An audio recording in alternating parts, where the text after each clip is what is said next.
ओम विष्णुदेवाय नमः। जय माँ तुलसी। भारत में तुलसी जी का महत्वपूर्ण स्थान है। तुलसी जी के कई प्रकार होते हैं। इनमें कृष्ण तुलसी सर्वप्रिय मानी जाती हैं। तुलसी जी में खड़ी मंजरियाँ उगती हैं।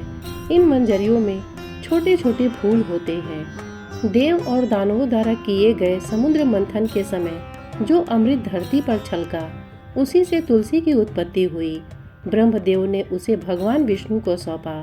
भगवान विष्णु, योगेश्वर कृष्ण और पांडुरंग श्री बालाजी के पूजन के समय तुलसी जी के पत्रों का हार उनकी प्रतिमाओं को अर्पण किया जाता है।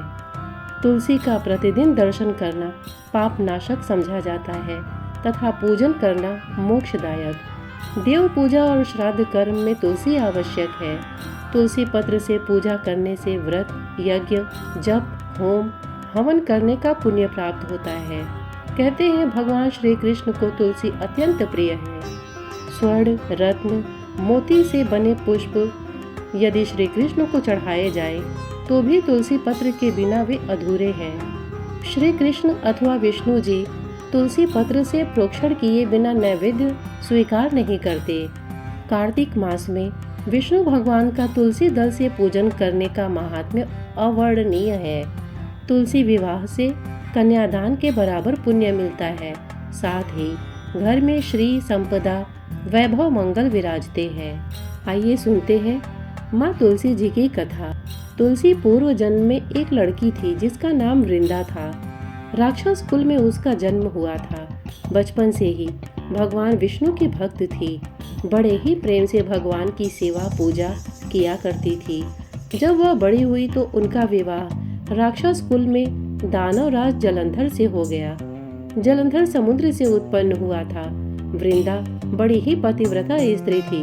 सदा अपने पति की सेवा किया करती थी। एक बार देवताओं और दानवों में युद्ध हुआ। जब जलंधर युद्ध पर जाने लगे तो वृंदा ने कहा, स्वामी, आप युद्ध पर जा रहे हैं। आप जब तक युद्ध में रहेंगे मैं पूजा में बैठकर आपकी जीत के लिए अनुष्ठान करूंगी, और जब तक आप वापस नहीं आ जाते मैं अपना संकल्प नहीं छोड़ूंगी।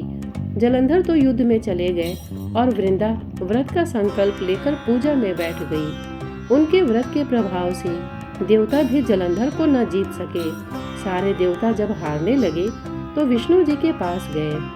सबने भगवान से प्रार्थना की तो भगवान कहने लगे कि वृंदा मेरी परम भक्त है, मैं उसके साथ छल नहीं कर सकता।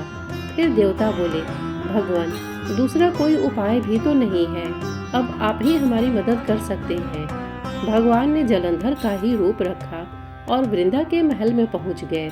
जैसे ही वृंदा ने अपने पति को देखा वे तुरंत पूजा में से उठ गई और उनके चरणों को छू लिए। जैसे ही उनका संकल्प टूटा, युद्ध में देवताओं ने जलंधर को मार दिया और उसका सिर काटकर अलग कर दिया। उनका सिर वृंदा के महल में गिरा। जब वृंदा ने देखा कि मेरे पति का सिर तो कटा पड़ा है, तो फिर ये जो मेरे सामने खड़े हैं ये कौन है? उन्होंने पूछा, आप कौन हो जिसका स्पर्श मैंने किया? तब भगवान अपने रूप में आ गए, पर वे कुछ ना बोल सकी। वृंदा सारी बात समझ गई। उन्होंने भगवान को श्राप दे दिया, आप पत्थर के हो जाओ, और भगवान तुरंत पत्थर के हो गए। सभी देवता हाहाकार करने लगे। लक्ष्मी जी रोने लगी और प्रार्थना करने लगी। तब वृंदा जी ने भगवान को वापस वैसा ही कर दिया और अपने पति का सिर लेकर वे सती हो गई। उनकी राख से एक पौधा निकला। तब भगवान विष्णु जी ने कहा, आज से इनका नाम तुलसी है और मेरा एक रूप इस पत्थर के रूप में रहेगा, जिसे शालिग्राम के नाम से तुलसी जी के साथ ही पूजा जाएगा, और मैं बिना तुलसी जी के भोग स्वीकार नहीं करूँगा। तब से तुलसी जी की पूजा सभी करने लगे और तुलसी जी का विवाह शालिग्राम जी के साथ कार्तिक मास में किया जाता है। देव उठावनी एकादशी के दिन इसे तुलसी विवाह के रूप में मनाया जाता है। और आइए अब जानते हैं माँ तुलसी के एक नहीं अनेक प्रकार, उपाय और चमत्कारी फायदे। तुलसी को माँ लक्ष्मी का प्रतीक माना जाता है। घर के आंगन में तुलसी का होना बहुत ही शुभ माना जाता है। मान्यता है कि जिस घर में तुलसी का वास होता है उस घर में हमेशा सुख समृद्धि बनी रहती है। इतना ही नहीं, हर तरह के पूजा पाठ में तुलसी का इस्तेमाल किया जाता है। भगवान विष्णु के पूजन में तुलसी का इस्तेमाल अधिक होता है। आमतौर पर घर में रामा और श्यामा तुलसी अधिक मिलती हैं, लेकिन क्या आप जानते हैं तुलसी के कई प्रकार होते हैं। आइए जानते हैं तुलसी कितने प्रकार की होती हैं, उनके लाभ और उपाय। तुलसी कुल 5 प्रकार की होती हैं। श्यामा तुलसी, रामा तुलसी, श्वेत तुलसी, वन तुलसी, नींबू तुलसी। श्वेत तुलसी। श्वेत तुलसी को विष्णु तुलसी के नाम से भी जाना जाता है। इस तुलसी में पुष्प आते हैं जो सफेद रंग के होते हैं, इसी कारण यह श्वेत तुलसी कहलाती है। इनका इस्तेमाल भगवान विष्णु की पूजा में किया जाता है। वन तुलसी। वन तुलसी को जंगली तुलसी के नाम से भी जाना जाता है। इसकी पत्तियां बरबरी होती हैं। वहीं बात करें नींबू तुलसी की, तो नींबू तुलसी के पेड़ की पत्तियां नींबू के पेड़ की तरह होती हैं। इसे प्रहलदा तुलसी के नाम से भी जाना जाता है। श्यामा तुलसी। श्यामा तुलसी के पत्ते गहरे बैंगनी रंग के होते हैं, इसीलिए इसे श्यामा तुलसी के नाम से जाना जाता है। कहा जाता है कि श्याम रंग की तुलसी होने के कारण ही यह भगवान कृष्ण को अति प्रिय है। इसे कृष्ण तुलसी के नाम से भी जाना जाता है। रामा तुलसी। इसके पत्ते हरे रंग के होते हैं। साथ ही यह तुलसी भगवान राम को अति प्रिय थी, इसलिए इसे रामा तुलसी के नाम से जाना जाता है। रामा तुलसी के पत्ते बड़े मीठे होते हैं। इस तुलसी को घर में लगाना बहुत ही शुभ माना जाता है। कहा जाता है कि इसे घर में लगाने से तरक्की होती है। और आइए अब जानते हैं तुलसी के कुछ उपाय। तुलसी की पत्तियां जब सूख जाएं, तो आप उन पत्तियों को अपने नहाने के पानी में इस्तेमाल कर सकते हैं। नहाने के पानी में तुलसी डालने से शरीर में नकारात्मक ऊर्जा का वास नहीं होता है। साथ ही अगर आप भगवान कृष्ण के बाल स्वरूप की पूजा करते हैं, तो उसमें आप तुलसी के सूखे पत्तों का इस्तेमाल कर सकते हैं। माँ लक्ष्मी की कृपा प्राप्त करने के लिए लाल रंग के कपड़े में तुलसी की सूखी पत्तियों को बांधकर उस स्थान पर रख दें जहां आप अपना धन रखते हैं। ऐसा करने से माँ लक्ष्मी की कृपा बनी रहती है। व्यक्ति को आर्थिक समस्याओं से नहीं जूझना पड़ता है, व्यक्ति की आर्थिक उन्नति होती है।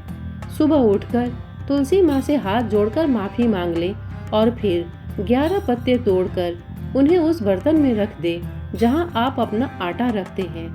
ऐसा करने से धन लाभ के योग मिलते हैं। नौकरी और कारोबार में तरक्की के लिए गुरुवार के दिन तुलसी के पौधे को पीले कपड़े में बांधकर ऑफिस या दुकान में रख दें। ऐसा करने से कारोबार में बढ़ोतरी होगी और नौकरी में प्रमोशन के योग बनेंगे।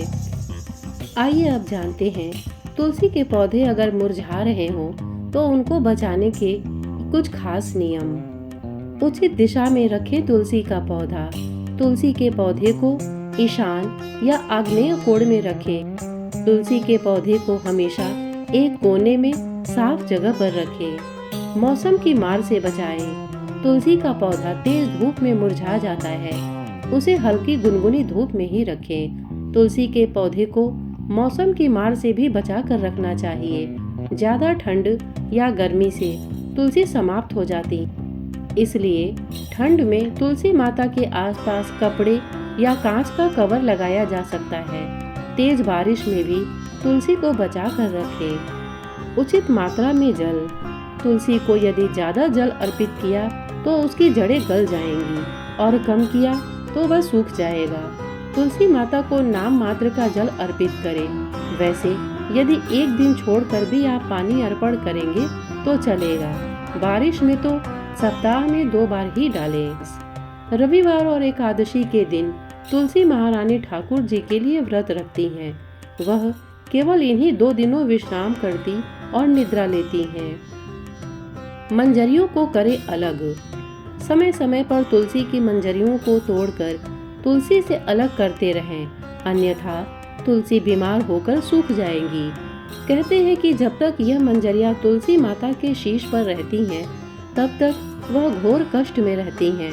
तुलसी पत्ता, दल या मंजरी तोड़ने से पहले तुलसी जी की आज्ञा लेना जरूरी है। रविवार और एकादशी को यह कार्य नहीं करना चाहिए। नाखूनों से तुलसी को नहीं तोड़ना चाहिए। महिलाएं रखें ध्यान। वह महिलाएं तुलसी माता से दूर रहें जिन्हें पीरियड चल रहे हैं। यदि वे तुलसी के आसपास भी होंगी तो तुलसी मुरझाकर मर जाएंगी। अतः इस बात का विशेष ध्यान रखें। तुलसी के आसपास रखें खुला। तुलसी माता के आसपास वस्त्रों को न सुखाएं। गीले वस्त्रों के आसपास से साबुन की गंध और सफ़ेद किस्म के कीड़े या बैक्टीरिया रहते हैं जिनके कारण तुलसी को भी कीड़े लग सकते हैं। ऐसा अक्सर देखा गया है कि कपड़ों के कारण तुलसी में कीड़े लगे और वह सड़कर काली पड़कर खत्म हो गई। यही कारण है कि पुराने घरों में तुलसी का पौधा घर के बीचों बीच आंगन में लगाते थे। दीपक जलाएं, अगरबत्ती नहीं। तुलसी माता के पास प्रतिदिन सुबह और शाम को दीपक जलाया जाता है।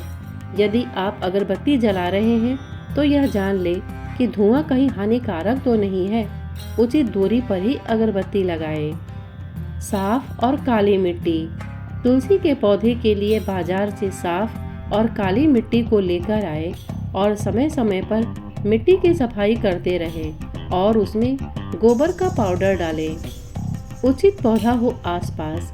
तुलसी माता के आसपास केले का या खुशबूदार पौधा लगा सकते हैं। नकारात्मक पौधों से तुलसी को दूर रखें। शालिग्राम रखें। तुलसी का पौधा गमले में रखा है तो उसमें शालिग्राम का पत्थर रखें और रोज उस पर चंदन लगाएं। शालिग्राम नहीं हो तो 2 या 4 गोल चिकने पत्थर रखें।